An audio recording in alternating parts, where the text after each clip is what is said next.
In the tradition of Malcolm X, peace be unto you. Good morning. Analysts are trying to figure out just how many missiles and bombs have been used up during the war on Iran and during the war in Ukraine. These munitions are very expensive. They take a long time to build. And the supply chains for everything that puts them into the air and blow up, those all go through China. And China has shut off exports of those materials and components. What we know is that it will take many years and hundreds of billions of dollars just to rebuild the stockpiles back to pre-war levels. And even that assumes that Chinese exporters will cooperate. This report from the CSIS concludes that arsenals are sufficient to continue operations against Iran, but there are big question marks around anything that happens after. Here is where they think things stand. These are the 7 critical missile defense systems. Each Tomahawk, for example, cost $2.6 million. Before the war in Iran, estimated inventory was 3,100. Over 1,000 have been used so far. During normal times, 47 months are required to build them. That's 4 years or so, and these are not normal times. Usage at over 1,000 and fewer than 200 are expected for delivery in the rest of this year. And another 800 or so have been requested for next year. The situation for the SM-3 missile stocks is even worse. About half of them were used up, and those take over 5 years to build. Patriot missile stockpiles have also dropped by half, and big orders have been placed to replace those. $3.9 million each. 42 months to make a new one. Patriots are also in high demand across the world. Ukraine has already used up 600 of them. The THAADs are terminal, high-altitude area defense. Those are ground-launched missiles to intercept incoming ballistics. In last year's war with Iran, over 150 of those were used. The U.S. has only 8 batteries worldwide. One of those was in South Korea and was hurried over to the Middle East to replace what was either blown up by the Iranians or used up. Those missiles take 53 months to build. This table spells out a little more clearly the annual production rates, the lead times for first delivery, and then production time for the full lot. Add those 2 columns together, which results in total delivery time for the production lots. Even before the war, munition stockpiles were inadequate for conflict with a peer adversary, like Russia or China. And let's remind ourselves again that Pentagon contractors need Chinese materials to make all these weapons in the first place. Just to return to pre-war inventories, this is just Iran, not Iran plus Ukraine. Will take 5 years in the case of Tomahawks, and for THAADs, at least 4 years. The Pentagon also has existing contracts and obligations to other countries, which were already facing long delays and cost overruns, which predated this newest war. Switzerland ordered 5 Patriot missile batteries back in 2022. At the time, deliveries were expected throughout this year and next. Then came Ukraine, and that schedule was pushed back.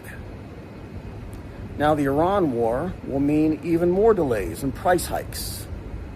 Delivery now is expected 5 to 7 years from today.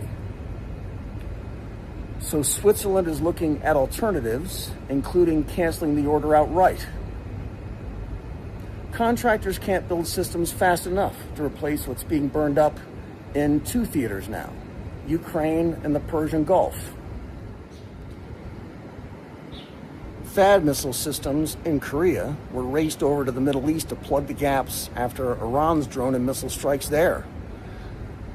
And this was surprising to learn, that the United States burned through more interceptor missiles over Israel than the IDF itself. The U.S. expended far more advanced interceptors to protect Israel than Israeli forces did. That analysis emphasizes the extent of Washington's burden of protecting Israel from missiles outbound Iran and raises doubts about other commitments across the world. Here are those numbers. The U.S. launched more than 200 THAAD missiles in defense of Israel, which was about half what the Pentagon went into the war with. Another 100 SM-3s and 6s were fired also. In comparison, the Israelis used fewer than 100 Arrows and 90 David Sling interceptor missiles.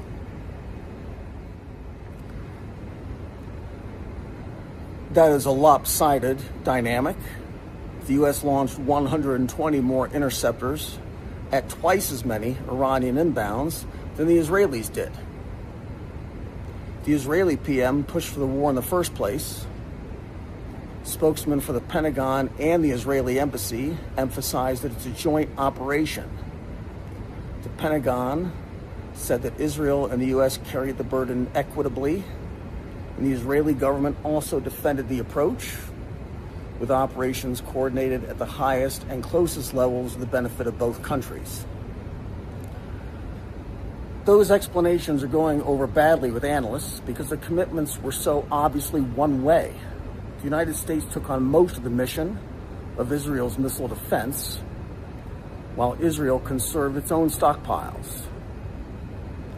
Even assuming that the operational strategies were sensible, somehow, the U.S. only has 200 THAAD missiles left and no way to get any more before 2029. Last year, the Pentagon said they only had a quarter of the air defense capability required to meet existing obligations. And now lots of people in lots of places who are also reliant on American systems realize that the magazines are empty. There are no more coming, and that the Israelis have first call on any new production.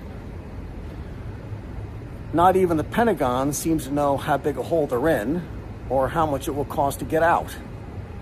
On 1 May, Pete Hegseth, the Secretary of War, went to the Senate to answer questions as to what the new $1.5 trillion defense budget will be for. Mark Kelly is a senator from Arizona, and by the way, is a former astronaut who spent 25 years in the Navy. He points out here that these missiles cost a lot and take a long time to build. The new Pentagon budget request is for $31 billion to expand production for those missile systems. Hegseth looks down at his notes and says it's $53 billion, which is $20 billion higher. Senator Kelly is asking how many years it will take to replace the Patriots, THAADs, and other expensive munitions. Then Hegseth answers he actually thinks it's closer to $330 billion. How long will that take? Answer, months and years. We've done a lot of work on this channel from the very beginning, documenting the China problem for the Pentagon supply chains. This is a new one today, samarium. China makes all the samarium in the world, and the Pentagon needs it to rebuild all the jets and missiles that are blowing up in the war in Iran. Then, obviously, what they need to build new ones for the Swiss and the Koreans and the Japanese. Please note, too, that these reports are from last year. Already it was a serious problem, and the United States had no alternative to China's supply of samarium. China makes 100% of the world's supply, and the only customers for it are weapons makers. That is unlike other rare earth elements, which China also has monopolies on, but which have dual-use applications. Both civilian manufacturers and defense contractors need rare earth magnets from neodymium, for example. But samarium magnets are only used in advanced munitions.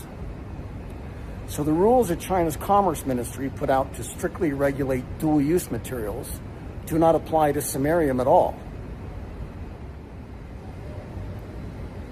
The biggest American buyer of samarium is Lockheed Martin, who needs 50 pounds of samarium to build a single F-35. A spokesman there said that Lockheed Martin's supply chains for rare earth elements are the government's problem. The Biden administration invested money with two companies to build samarium plants in the U.S., and neither of them got built. It was called the Defense Department way back then, and they gave $35 million to MP, who kicked in $65 million or so of its own to buy new equipment. Then the administration handed $351 million to an Australian company to build a plant in Texas. MP was hoping for a monopoly on samarium production in the U.S., looks like, and backed out of the deal and didn't even bother unpacking their new equipment. Then Lynas decided to build their new production in Malaysia instead of Texas, and they also backed out. So there is no samarium in the United States and none coming. This is also from last year. Pentagon contractors hit the phones looking for samarium anywhere they could get it from a non-Chinese address. The CEO of this company in New York, Arnold Magnetic, found some literally sitting in a warehouse in France from 5 decades ago, bought up all of it, and then signed a contract to process it.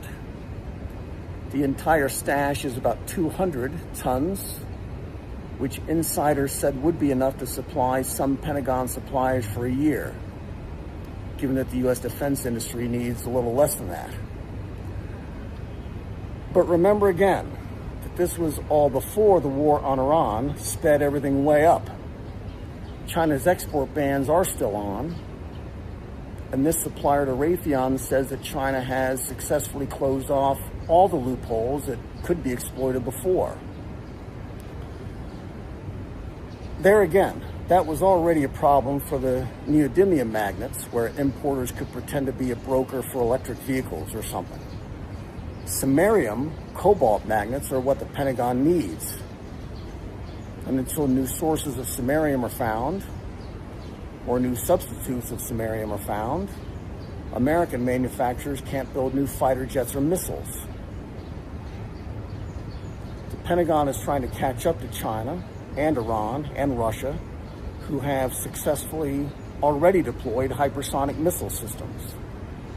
But those also require samarium. Aisha Haynes was in charge of supply chain issues at the Pentagon and says here you never want to give any one nation that much power, since they can shut off the source whenever they want.